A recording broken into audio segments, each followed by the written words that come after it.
चौधरी बृजेंद्र सिंह जो यात्रा निकाल रहे हैं, उन्होंने कहा कि हमारा कोई लेना देना नहीं है।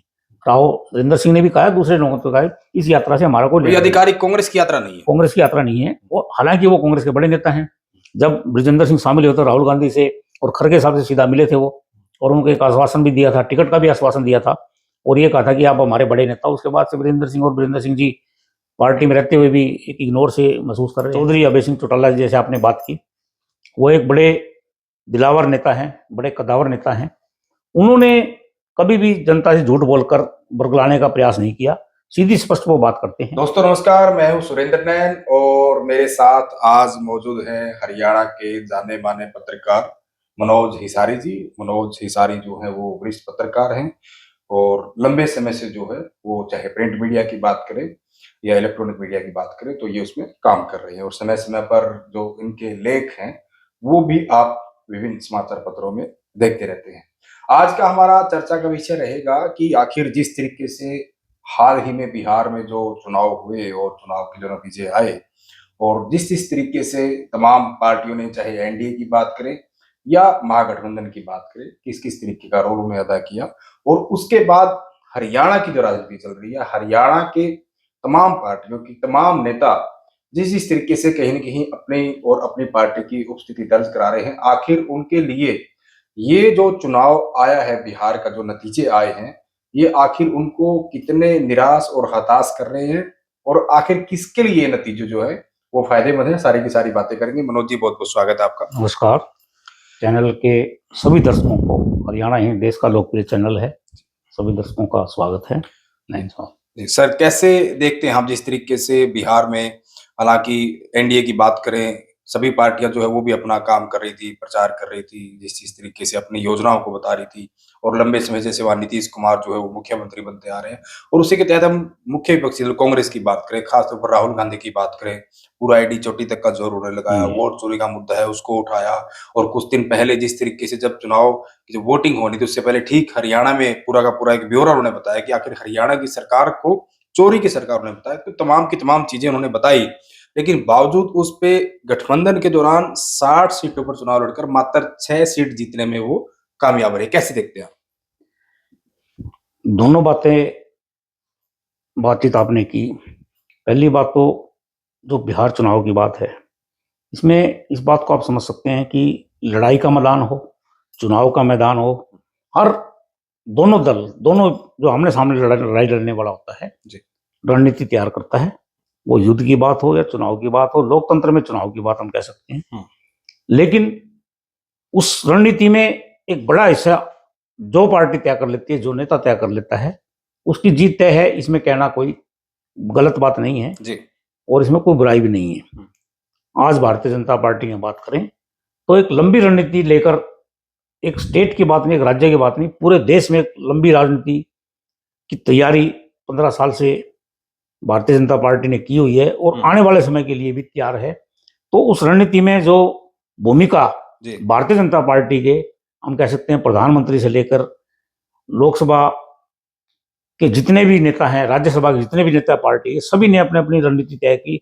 उसमें पार्टी के मुख्यमंत्री भी शामिल हैं, और उस रणनीति के तहत उन्होंने जो बिसात बिछाई चुनाव में, उसके अंदर एक बड़ी जीत, बड़ी उपलब्धि भारतीय जनता पार्टी ने कामयाबी हासिल। दूसरी बात आपने राहुल गांधी की, ठीक है, बड़े नेता हैं, छोटे नेता नहीं, विपक्ष के नेता हैं देश के, लेकिन रणनीति में कहीं ना कहीं जो चूक, मैं समझता हूं कि कोई उसमें गलत बात नहीं है, उसमें बुरा मानने की बात नहीं है।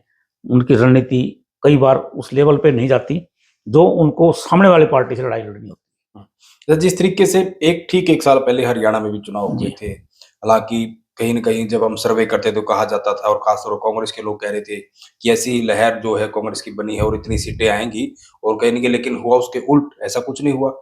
लेकिन कांग्रेस की बात करें, पहले ईवीएम पे सवाल खड़े किए, फिर राहुल गांधी ने वोट चोरी का मुद्दा उठाया, तो कहीं न कहीं ये कह रहे थे भी हमारी सरकार तो बन रही थी, लेकिन हमारी सरकार जो है चोरी कर ली गई, और इसलिए बीजेपी जो है वो गलत तरीके से, जैसे उन्होंने बयान भी दिखाया मुख्यमंत्री नायब सैनी का, उन्होंने कहा कि हमारे पास सब व्यवस्थाएं हैं, तो उनके बयान की क्लिप चला के कहने की कांग्रेस के बड़े नेताओं ने ये बताने का, ये समझाने का प्रयास किया कि ठीक तरीके से जो है वो सरकार नहीं बनी है, सीटिंग करके जो ये बने हैं। लेकिन उसके बाद बिहार के नतीजों का आपने बता दिया, वहां के क्या हालात है, कांग्रेस के जो हालात हैं, और जिस तरीके से एक एक करके नेता छोड़कर जा रहे हैं, कुछ नेता छोड़कर चले गए हैं, कुछ नेता अभी पाइपलाइन में हैं, जिनका कहीं न कहीं ये माना जा रहा है कि वो हुड्डा गुट से हताश और निराश होकर जो है आने वाले समय में कांग्रेस पार्टी छोड़ सकते हैं। तो इस दिशा में क्या देखते हैं? देखो, जो आपकी जो पूरा जो सवाल है उसमें एक जवाब मैं ये कहूँगा कि जब आदमी को लगता है कि मैं पीछे हट रहा हूँ, बैकफुट पे हूँ या हार रहा हूँ, तो एक मुद्दा होता है कि भी मैं अब मुद्दा क्या रखूँ। लेकिन अगर आप, चूंकि आप पत्रकार हैं और सोशल मीडिया से जुड़े, आपका जो चैनल है, आप अगर पिछले साल का वीडियो निकालें हरियाणा विधानसभा चुनाव के परिणाम के बाद का, तो आपको मैं हिसार जिले की बात बताता हूँ। हिसार जिले के 4 कैंडिडेट आपको ऐसे मिलेंगे कांग्रेस के, जिन्होंने सीधे सीधे अपने ही पार्टी के नेताओं पर आरोप लगाए। नाम मैं नहीं लूंगा, आप भी सभी जानते हैं।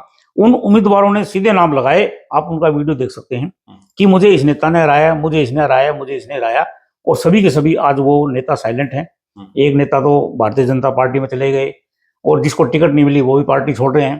तो कहने का मतलब क्या होता है कि जब हार तय लगती है या जब आदमी एक डाउनफॉल की तरफ जाता है तो उसको लगता है कि यार ये मेरे साथ गलत हो रहा है, वोट चोरी हो रहा है। वोट चोरी नहीं है, क्या नहीं है, ये तो एक टेक्निकल बातें हैं, लेकिन जब हमारे ही पार्टी के जो उम्मीदवार हैं वो ये कहें किसी पार्टी के कि मेरी पार्टी के इन नेताओं ने मुझे मात दिया, मुझे हराने का काम किया है, तो मैं समझता हूँ कि वोट चोरी का तो मुद्दा कहीं मुझे नजर ही नहीं आता। हाँ, अगर ये टेक्निकल फॉल्ट हो, अगर मैं वोट डाल के आ रहा हूँ और मैं कहूँ मेरा वोट ही गायब हो गया, तो कह सकते हैं चोरी हो गई। लेकिन ये आरोप सीधे एक नेता दूसरे नेता पे लगा रहा है अपनी पार्टी का, तो उसमें आप समझ सकते हैं कि हालात पार्टी के क्या है। कमियों को छुपाने के लिए बहाना इस तरह का ये भी कह सकते हैं। हाँ, और उसका ठीकरा आप किसके सिर फोड़ सकते हैं। अब हरियाणा की बात करें, रोहतक झज्जर बेल्ट की बात करें, तो वहां भूपेंद्र हुड्डा मजबूत हैं। पिछले 3 टर्म के आप देख लें, 14, 19 और 24 में। लेकिन सोनीपत में बिछड़ गए। नहीं, मैं ये कह रहा हूँ 1 सीट आई, वो ठीक है आपकी बात, लेकिन वहां देखें तो आप कमजोर नहीं आंका जा सकता। भूपेंद्र सिंह हुड्डा बड़े एक नेता हैं, पार्टी के बड़े नेता, मुख्यमंत्री 2 बार रहे हैं, लेकिन उनके पास 10, 12, 15 सीटें तो कम से कम रहती हैं जी। और वहां अगर ये कहें कि यार आप क्यों जीत गए, तो आपकी तो मशीन ठीक है, या और किसी नेता की मशीन ठीक है। जो हारता है तो अपनी वो कमियां अपने गिनाने के बजाय दूसरों पे गिनाता ही है। वो गड़बड़ वहां क्यों नहीं हुई, और जगह कैसे होगी। और दूसरा, अभी तो संपत सिंह जी एक बड़े नेता हैं, कांग्रेस में थे, ठीक ठाक थे, जैसे ही वो लोकदल में गए हैं, अब आप उनकी बातें सुनिए, कांग्रेस के प्रति उनका क्या कहना है। आप रोज बयान पढ़ते हैं, आप भी इंटरव्यू लेते हैं, वो बोलते हैं, तो उसमें मशीन का मुद्दा भी नहीं है। वो कहते हैं टिकट चोरी होगी, टिकटें चोरी हो रही हैं, मशीन चोरी, वोट चोरी अलग बात है। उचाना का उदाहरण दिया कि 60,000 वोट जो चोरी करती है वो सीधा हुड्डा का नाम ले रहा है। हाँ, तो ऐसे ही हरियाणा में और भी बड़े नेता हैं जो ये आरोप प्रत्यारोप लगा रहे हैं, लेकिन रणनीति का हिस्सा नहीं बन पाए, रणनीति तय नहीं कर पाए, और आज भी उस स्थिति में है। उसका नुकसान आने वाले समय भी पार्टी को भुगतना पड़ सकता है। अच्छा, लंबे समय बाद कांग्रेस ने जो है अपना संगठन बनाया। हालांकि आप भी बहुत नेताओं से बात करते रहते हैं, आप भी लगातार उनसे खबर पूछते थे कि आखिर संगठन कब बनेगा। हर कोई नेता ये कहते थे जल्दी बनेगा जल्दी बनेगा, लेकिन चलो 11-12 साल बाद जो है, यानी कि लेट ही सही, कांग्रेस ने संगठन बनाया, अपना जिलाध्यक्ष बनाए और प्रदेश अध्यक्ष नए बनाए, राव नरेंद्र सिंह को बनाया। हालांकि हुड्डा साहब को फिर से सीएलपी बना दिया। ग्राउंड तौर पर कितना बदलाव और कितना फर्क आप देखते हैं। बदलाव की जरूरत है। अभी पद सत्ता में आ गए हैं, जिला अध्यक्ष भी बन गए हैं, लेकिन जो जिला अध्यक्ष बने हैं आप उनसे पूछ के देखें। हिसार का मैं उदाहरण दूं, लगभग बनने के बाद 8-10 कार्यक्रम कांग्रेस भवन में हो चुके हैं, दूसरा गुट गायब रहता है। लेकिन अगर वो गुट कार्यक्रम करता तो अगले दिन या 2 घंटे बाद दूसरा गुट भी आ जाता है। अब एक गुट किसका, दूसरा गुट किसका, ये बात स्पष्टीकरण देने की जरूरत नहीं है, लेकिन धड़ेबंदी आज भी बरकरार है। तो ग्राउंड स्तर पर तो अभी काम हुआ ही नहीं है। 2014 में जब अशोक तंवर बने तो मैंने इनसे क्वेश्चन किया था जी कि संगठन कब बनेगा, तो उन्होंने कहा जल्दी ही बनेगा। उसके बाद कुमारी शैलजा एक बड़ी नेत्री है, उदयवान जी, सभी का एक जवाब था कि जल्दी ही बनेगा। अब बन गया है, तो कहाँ बना है वो, आप ये देख सकते हैं। धरातल पे जो काम होना चाहिए या एकजुटता चाहिए, वो अभी पार्टी में कहीं नहीं दिखेगी। हिसार की बात नहीं, आप पूरे हरियाणा में देख लें, राव नरेंद्र सिंह दादरी में निकले थे, भिवानी में निकले थे, वहां कितनी गुटबाजी हुई थी और आमने सामने वर्कर भिड़ गए थे, आपको पता होगा जी। बिल्कुल। तो कई जिलों में ये घटना हो चुकी है। और इसी के साथ मैं कड़ी में कहूँ कि चौधरी ब्रजेंद्र सिंह जो यात्रा निकाल रहे हैं, उन्होंने कहा कि हमारा कोई लेना देना नहीं है। राव नरेंद्र सिंह ने भी कहा, दूसरे लोगों को कहा, इस यात्रा से हमारा कोई आधिकारिक कांग्रेस की यात्रा नहीं है, कांग्रेस की यात्रा नहीं है। और हालांकि वो कांग्रेस के बड़े नेता हैं। जब ब्रजेंद्र सिंह शामिल हुए तो राहुल गांधी से और खड़गे साहब से सीधा मिले थे वो, और उनको एक आश्वासन भी दिया था, टिकट का भी आश्वासन दिया था। और ये कहा था कि आप हमारे बड़े नेता। उसके बाद से वीरेंद्र सिंह और वीरेंद्र सिंह जी पार्टी में रहते हुए भी एक इग्नोर से महसूस कर रहे हैं। तो धरातल पे जमीनी स्तर पर अभी कांग्रेस नहीं है। अच्छा, जिस तरीके से कांग्रेस का जो माहौल चुनाव से पहले था और उसके बाद का क्या क्या वजह आपने बताया, लेकिन इंडियन नेशनल लोकदल कभी उनकी सरकार भी होती थी हरियाणा में, और जब पहली बार बीजेपी आई तो लीडर अपोजिशन भी जो है वो अभय सिंह होते थे, यानी कि इनेलो जो है वो कांग्रेस की बजाय इनेलो विपक्ष में होती थी। लेकिन जो भी इनेलो की हालत बनी वो 2 सीटों पर जो है सिमट के रहेगी। लेकिन जिस तरीके से आपने प्रोफेसर संपत सिंह का उदाहरण दिया और भी ऐसे कई नेता हैं जो चर्चाओं में हैं, तो कांग्रेस की जो कमियां हैं उसकी वजह से जो मतदाता ठगा हुआ महसूस कर रहा है, जो जनता जिन्होंने भूपेंद्र सिंह हुड्डा पर विश्वास किया था, जो बीजेपी को हराना चाह रहे थे, हराने के लिए जिन्होंने वोट डाले, हुड्डा साहब उनके कहीं न कहीं कामयाब नहीं हो पाए और जिस तरह की चीजें रही, तो वो जो ठगे हुए लोग हैं, कितना उनको अपनी तरफ खींचने में, और या फिर यूं कहें कि भूपेंद्र सिंह हुड्डा का जो गुट था उसमें सेंधमारी करने में अभय सिंह चौटाला लोग कितनी कामयाब होगी? इसके अंदर एक सीधी सी एक बात है, चौधरी देवीलाल हरियाणा ही देश के एक बड़े नेता रहे हैं, हम सभी जानते हैं। उन्होंने 87 से मैं बात करूं, 85 से मैं बात करूं, मैंने बचपन से उनको देखा है, तब से लेकर आज तक की जो बात करें, जब तक वो जीवित रहे, उन्होंने एक लंबी लड़ाई लड़ी। बुजुर्ग होने के बावजूद भी वो मैदान में डटे रहे। उन्हीं का जो परिवार है, उन्हीं का अनुसरण करते हुए इस चुनावी रणनीति में, इस चुनावी मैदान में डटा हुआ है। चौधरी अभय सिंह चौटाला जी जैसे आपने बात की, वो एक बड़े दिलावर नेता हैं, बड़े कद्दावर नेता हैं। उन्होंने कभी भी जनता से झूठ बोलकर बरगलाने का प्रयास नहीं किया, सीधी स्पष्ट वो बात करते हैं। और यही कारण है कि इंडियन नेशनल लोकदल आज भी इस जमीन पर बरकरार है। मैं तो चौधरी देवीलाल पूरे परिवार की बात कर रहा हूँ। लड़ाई लड़ने में, संघर्ष करने में, जमीनी स्तर पर जुड़े रहने में पूरा परिवार आगे रहा है। लेकिन इंडियन नेशनल लोकदल इस लड़ाई में संघर्षशील, मैं समझता हूँ कि उनकी 10 सीटें हैं, कि उनकी 16 आई हैं, कि उनकी 22 सीटें आई हैं। पहले आप देखते रहे हैं पिछले चुनाव में उम्मीदवारों ने कितने वोट हासिल किए, कहने की जरूरत नहीं है। लेकिन इस संघर्ष में, इस चुनावी संघर्ष में इंडियन नेशनल लोकदल का मुकाबला नहीं है। वर्कर आज भी टिके हुए, आज भी बरकरार हैं और आगे बरकरार रहेंगे। दूसरी बात आपने कही कांग्रेस की, कांग्रेस के हालात 2029 में 15 साल हो जाएंगे, 29 की बात करें, और कांग्रेस के बड़े बड़े जो नेता आज हैं और उनकी उम्र के हिसाब से वो रिटायर हो जाएंगे कि बड़े लेवल पे चले जाएंगे, 75 या 75 से ऊपर चले जाएंगे। उस स्थिति में इंडियन नेशनल लोकदल के साथ जो लोगों का जुड़ाव हो रहा है, धीरे धीरे मैं समझता हूँ कि अगले 2 साल में बड़े बड़े ऐसे नेता, कांग्रेस के ही नहीं और भी लोग बड़े बड़े जुड़ेंगे और इंडियन नेशनल लोकदल एक मजबूत पार्टी बनकर उभरेगी। इसमें कोई शक और कोई शक सुबह नहीं है। जी सर, देवीलाल जी का आपने उदाहरण दिया क्योंकि आप तो उनको बचपन से देखा और आपने उनको कवर भी किया, सारी चीजें की है। देवीलाल परिवार में भी अलग अलग गुट हैं या अलग अलग पार्टियां कह लीजिए, अलग जिस तरीके से रणजीत सिंह चौटाला वो हर महीने हिसार आते हैं, आपकी भी उनके साथ पुराने संबंध, आपसे बातचीत होती है। बड़े लंबे समय से वो कह रहे थे कि रैली करेंगे और बहुत जल्दी रैली करेंगे। फरवरी में कहीं न कहीं अनुमान लगाया जा रहा है कि वो हिसार में जो है, हिसार को चुनेंगे और हिसार में वो एक बड़ी रैली कर सकते हैं। रणजीत सिंह की आगे की जो राजनीति है उसको आप कैसे आंकलन करते हैं? बहुत सारे लोगों का ये भी कहीं न कहीं कहना है, मानना है, सोचना है कि वो नई पार्टी बना सकते हैं। बहुत सारे लोगों का ये भी कहना है कि वो कहीं न कहीं बीजेपी में घर वापसी कर सकते हैं, फिर से बीजेपी में जा सकते हैं। और कुछ एक चर्चा ये भी चली कि वो कहीं न कहीं जिस तरीके से जेजेपी ने रानिया में उनका समर्थन किया, उनके खिलाफ कैंडिडेट नहीं उतारा, और कहीं न कहीं दोनों परिवारों के, डॉक्टर अजय सिंह का परिवार और रणजीत सिंह का परिवार, उनके जो रिश्ते जो है वो पहले से मजबूत हुए हैं। तो ये भी कयास थे कि हो सकता है वो जेजेपी में चले जाए, लेकिन उन्होंने डिनाई कर दिया था कि मेरे पास कोई निमंत्रण नहीं है और मैं जेजेपी में नहीं जाऊँगा। कैसे देखते हैं आप आगे की राजनीति? मैं समझता हूँ हरियाणा में लोकसभा और विधानसभा दोनों ही चुनाव का भी लंबा समय है। और चौधरी रणजीत सिंह की बात नहीं, बाकी नेताओं की बात भी करूं तो वो भी अभी इस पर चिंतन करेंगे। लेकिन मैंने पहले कहा कि चौधरी देवीलाल को बचपन से मैंने देखा है संघर्षशील, और पूरे परिवार को मैं भी चर्चा कर रहा था आपसे। चौधरी रणजीत सिंह भी चौधरी देवीलाल के बेटे हैं, संघर्षशील हैं, ईमानदार हैं और बड़े ही सुलझे हुए नेता हैं। वो अपना जब फैसला करेंगे या फैसला लेंगे तो मैं समझता हूँ कि अपने वर्करों से मिलकर, अपने साथियों से मिलकर वो फैसला करेंगे। लेकिन किसी पार्टी से जुड़ने की बात है, उसको मुझे लगता है कि अभी समय नहीं, उनको लग रहा है कि अभी समय नहीं है।